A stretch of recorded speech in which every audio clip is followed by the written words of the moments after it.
He will be using the screen behind you, Okay. Mr. Mayor, in case you don't want bright lights in your eyes.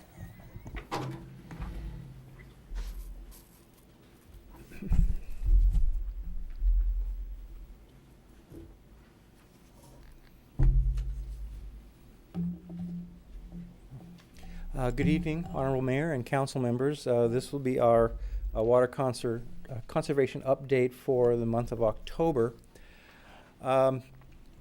I wish I had better news for you this evening. I'm presenting the information in a little bit different format here, just so that you can make some comparisons. I'm showing the water production for the base year of 2013, which the state has established as our conservation baseline. I then got the next two columns to the right, the water production in acre feet for the year 2015, and then the last two columns on the right are the current year. And what I'm showing here is that for 2016, for each month since June, we have used more water than we did in 2015. In other words, our conservation has gone in exactly the opposite direction of where we want it to go. The percentages have dropped, and the amount of water produced each month has increased over the same month in 2015. So we've had a number of customers that have missed the target, so to speak. In June, 36% of customers exceeded their targets. July was a little better. 20% exceeded their targets. August, 26% missed their targets, and in September we were back up to 33% of our customers exceeding their conservation targets. At the current rate of water consumption in the city, the water consumption continues the way it is. I've estimated that we will exceed the 2,500 acre feet that is available to the city, which we are currently spreading to replace the water we're taking out of the aquifer. Should this actually happen, we will be pumping then from our 940 acre foot allocation under the 500 foot rule. Then the effect of that will be to lower the water level in the aquifer, and as you all know, that's a direction that we do not want to go in, because potentially we could be having to put the water, the imported water, if we have any available, back into our distribution system, and I don't think any of us want to ever go there again. So conservation in Sierra Madre is still extremely important, and it is concerning that there are so many customers that are exceeding their targets. This slide is presented to show you that the water level right now, because we're putting water in at the same time we're taking water out, has remained fairly constant. You'll see some fluctuations there, a few feet here and there. A lot of that fluctuation is due to the time that the wells are allowed to recover before we actually measure that water level. When the pumps are actually turned on, the surface of the water decreases right around the pump, kind of an inverted funnel shape. And if the well isn't allowed to fully recover, then we'll get lower elevations shown. So that's why you see some ups and downs in those numbers. In terms of our efforts to restore the water level in the aquifer, we have met with staff at the City of Arcadia. We discussed with them at length the potential for building a joint well with Arcadia, and it appears that concept, our ability to go forward with that, is highly unlikely. Arcadia staff made it conditional on some concessions from Sierra Madre that we've been advised we cannot take. In terms of cost sharing for spreading Sierra Madre's surplus imported water, Arcadia staff has agreed to this and asked Sierra Madre staff to prepare an agreement describing the terms and the water use accounting under which we would proceed. And again, this is assuming that we have surplus water available out of the 2,500 acre feet. And finally, our leak status. You can see that for October, the first 24 days, we are still repairing a great number of leaks. We're averaging more than one leak a day over that period. So our leakage continues unabated. And I would be happy to answer any questions you might have. Director Inman? Yes. Cost sharing of spreading our quote-unquote surplus imported water. So what that means is if we were able to, if it rained enough and we would then spread our normal amount that we would still try to purchase the 2,500, up to the 2,500 acre feet, and then share that cost with Arcadia, right? The concept that's been discussed and agreed upon is we would spread the remaining amount, whatever that is, of the 2,500, and then we would split that cost 50-50 for the general benefit of the basin. But for that to work, we need runoff from Yeah, our two that's true. spreading sources, yeah, That's true. or more conservation. Yes. Okay, so also just, again, these conservation numbers, of course, are quite frightening because you very clearly paint an undesirable scenario that if we exceed the 2,500 acre feet, then we're literally drawing from the reservoir again. And that is not good because, as you say, it's a race to the bottom then. And then if we run out, then we have to start. If we can't pump anymore, we have to put the water directly into the distribution system. And so that's really, really a bad, bad scenario. So the question is that for me, is we recently upped the fines, as the one gentleman, was Yes. obviously very upset about being fined that large amount. Is this effective or not? Is the increased penalties, was this an effective way to go, or it's too early to tell whether that is effective? I think that it's too early to tell. We are getting a lot of pushback from the community. We've had a number of people this week come in. We certainly have gotten people's attention. It's not necessarily positive attention. Most of the people we're speaking with are very upset. Yeah. But it remains to be seen whether or not the higher penalties are going to have the desired effect. I would sense that they will because some folks are getting very, very large bills. Yeah.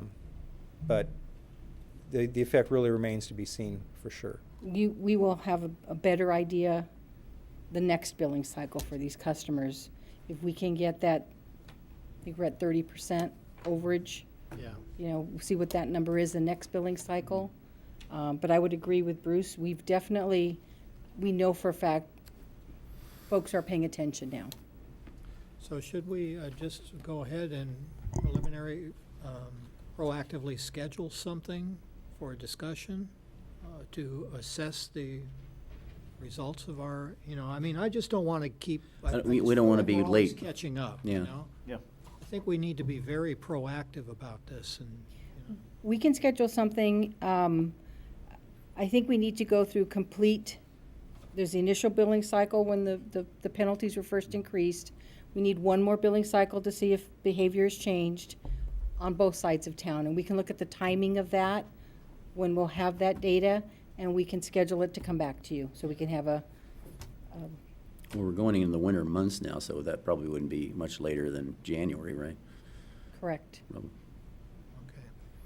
Just one more question. With all the calls that are coming in of outraged customers over paying these high bills, what are they saying as far as, did they not realize this after 2+ years of grappling with fines and a way to encourage conservation? Are people not getting the message, or what is, this is just difficult for me to understand that people are not getting this. It's what we're hearing is really a mix. We're hearing some people that are saying they didn't understand, they didn't know that this was coming. Some didn't know what their targets were.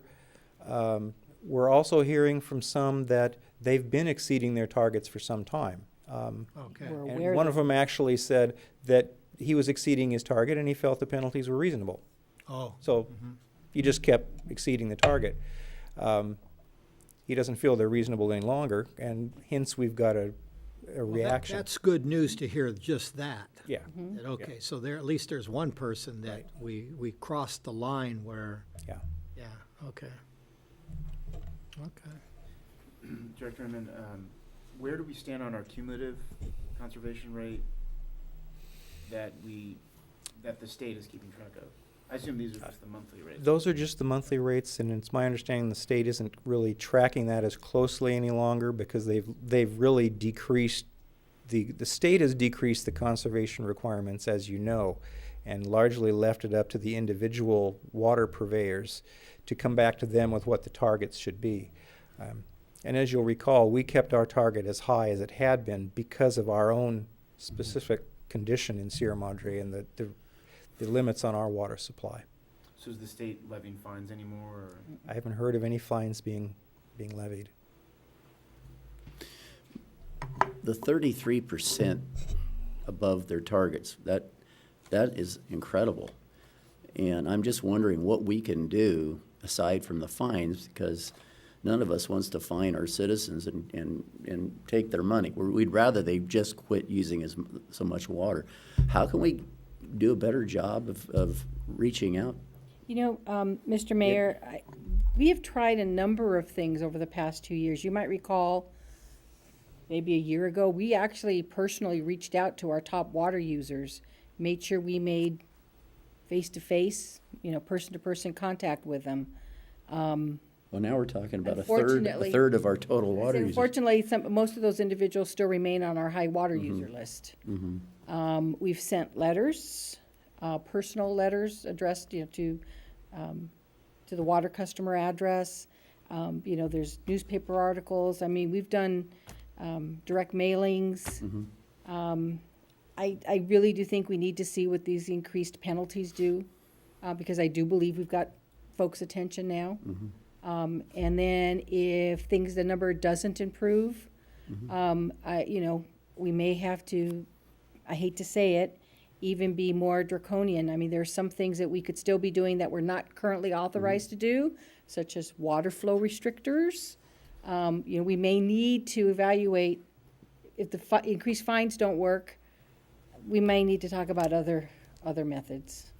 So I was at my son's football game before this meeting, and I'm standing there on the sidelines minding my own business, and a fellow citizen comes up and starts to talk to me about this issue. And he's been conserving, meeting his targets, but he walks the city a lot, and he sees a lot of water in the gutters, and he can actually identify where it's coming from. And he's asking me what we can do about that, and he hadn't even been aware of the numbers we're talking about tonight. And I just feel like we're getting really close to crunch time here, where something bad could happen. We may actually be forced to pump MWD water back into our plumbing system directly, which would bring back all those discoloration issues. I think the public needs to be aware that there's some possibilities here that now are becoming, if not likely, at least not as unlikely as we thought. Is that correct? That's correct. You're right. I think that it's unlikely, but it's certainly not outside the range of possibilities at this point. We are going into the winter months where water use tends to go down a little, but we still could very well be above what we used last year, and we still could exceed the 2,500. So pray for rain, everybody. And we'll put forth a concerted effort to keep the information out there in different formats. I think some of the confusion might be, Director Inman and I were talking about this earlier this week, when some folks hear that the governor has backed off on the mandatory conservation, people automatically assume, oh, that means, us too here in Sierra Madre, realizing that we're in a different situation than some other cities in the state. So maybe a concerted effort to say, even though the governor may have backed off, it's still important that you conserve in Sierra Madre, and explain why. And I think everyone having already gone through what happens when we put this water directly into our system, we can remind, do we want to go back to that? And maybe, paint a little more frightening picture so people understand what we're trying to prevent. Because we've been through this before, and we know that it's not pleasant. So we'll try to get this on the agenda as early as possible in the new year, Yes. preferably January. Yes. Just one question, Director Sure. Inman. So I mean, you do state on one of these slides that the current rate of water consumption, we may exceed the 2,500. But if we were really continuing on this path, how far down the line would we really consider having to put MWD back into our distribution system? We would have to consider doing that if we got to the point where we had to shut our wells down. If the water level got down in the aquifer, got down so low that we started pumping air again, we would have no choice, but we would have no other water to put into our system. The other thing to keep in mind too is if we've already gone through the 2,500 acre feet, we won't have any water to put into our system. So you can only use that water once a year. So if once the 2,500 is gone, you're not going to get any more to put into the system.